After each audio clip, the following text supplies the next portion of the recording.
The Silent Return. A cold rain poured over the small village as Thomas.Adewale stood under a tree across the street.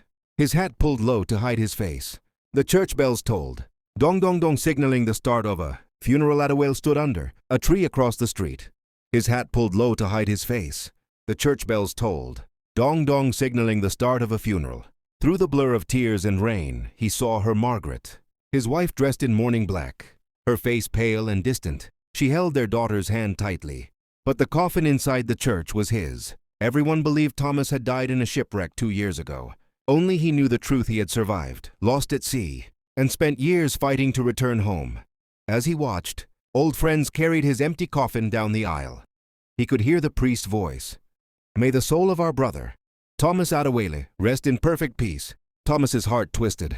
"I'm not dead," he whispered to himself. He wanted to run to her, to shout his name, but something stopped him. Margaret's eyes glistened with tears. But beside her stood another man, Captain Williams, the friend Thomas had trusted before his voyage. Thomas followed them quietly to his old home.